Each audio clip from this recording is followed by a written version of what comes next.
Dalam nama Bapa dan Putra dan Roh Kudus. Amin.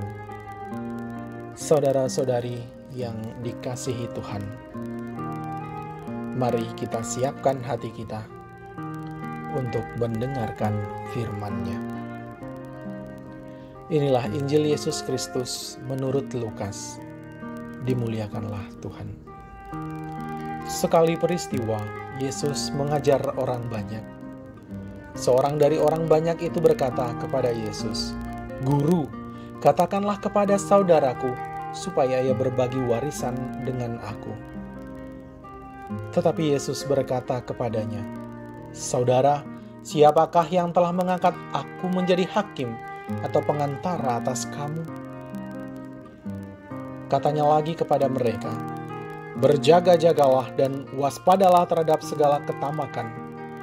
Sebab walaupun seorang berlimpah-limpah hartanya, hidupnya tidaklah tergantung daripada kekayaan itu." Kemudian ia mengatakan kepada mereka suatu perumpamaan. Katanya, "Ada seorang kaya, tanahnya berlimpah-limpah hasilnya. Ia bertanya dalam hatinya, 'Apakah yang harus aku perbuat? Sebab aku tidak mempunyai tempat di mana aku dapat menyimpan hasil tanahku.' Lalu katanya, 'Inilah yang akan aku perbuat. Aku akan merombak lumbung-lumbungku dan aku akan mendirikan yang lebih besar, dan aku akan menyimpan di dalamnya segala gandum dan barang-barangku. Sesudah itu aku akan berkata kepada jiwaku, jiwaku, ada padamu banyak barang, tertimbun untuk bertahun-tahun lamanya. Beristirahatlah, makanlah, minumlah, dan bersenang-senanglah.' Tetapi firman Allah kepadanya, 'Hai engkau orang bodoh, pada malam ini juga jiwamu akan diambil daripadamu, dan apa yang telah kau sediakan, untuk siapakah itu nanti?' Demikianlah jadinya dengan orang yang mengumpulkan harta bagi dirinya sendiri, jikalau ia tidak kaya di hadapan Allah." Yesus berkata kepada murid-muridnya, "Karena itu aku berkata kepadamu, janganlah khawatir akan hidupmu, akan apa yang hendak kau makan, dan janganlah khawatir pula akan tubuhmu, akan apa yang hendak kamu pakai." Demikianlah Injil Tuhan. Terpujilah Kristus. Saudara-saudari yang dikasihi Tuhan, meminta kepada Tuhan adalah hak setiap anak-anak Allah. Yesus sendiri mengatakan, "Apa yang kamu minta kepada Bapa dalam namaku, akan diberikannya kepadamu." Pada dasarnya, intensi sebuah doa adalah untuk Dia yang memanjatkannya, didasarkan suatu kerendahan hati untuk meminta. Namun mari kita bayangkan, jika doa kemudian berubah dari meminta dengan rendah hati menjadi menuntut dengan pomah.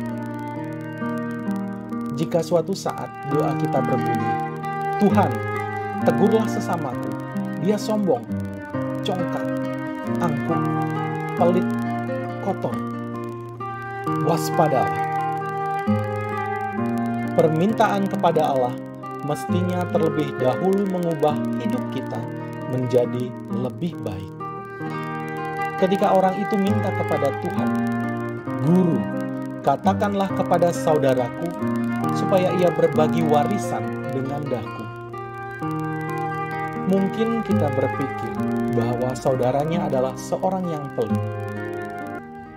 Akan tetapi, mengingat warisan adalah hak seseorang, maka sudah tentu yang meminta kepada Yesus ini adalah seorang yang tamak, yang menginginkan sesuatu yang bukan haknya.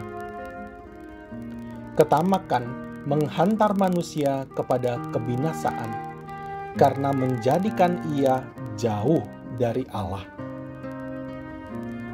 Demikianlah jadinya dengan orang yang menimbun harta bagi dirinya sendiri, tetapi ia tidak kaya di hadapan Allah. orang yang tamak menghabiskan seluruh hidupnya untuk menimbun harta bagi dirinya sendiri. Ia berpikir mengumpulkan sebanyak-banyaknya, sehingga pada suatu titik ia bisa beristirahat dan menikmati harta yang telah ditimbunnya. Ia lupa bahwa sewaktu-waktu dan tak disangka-sangka, waktunya telah habis. Dan ia juga lupa bahwa semakin ia banyak menimbun, semakin tidak puaslah dirinya. Yesus ingin agar kita mengingat bahwa harta yang paling berharga bagi kita adalah waktu itu sendiri. Waktu yang tidak bisa kita hentikan.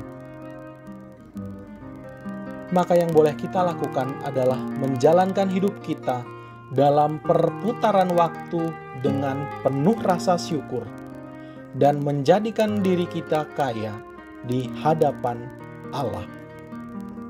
Sehingga ketika saatnya tiba, kita menjadi orang yang layak saat menghadap Sang Pemilik waktu. Marilah kita berdoa. Ya Allah, sumber kekayaan hidup kami mengucap syukur atas segala berkat dan kesempatan dalam hidup kami.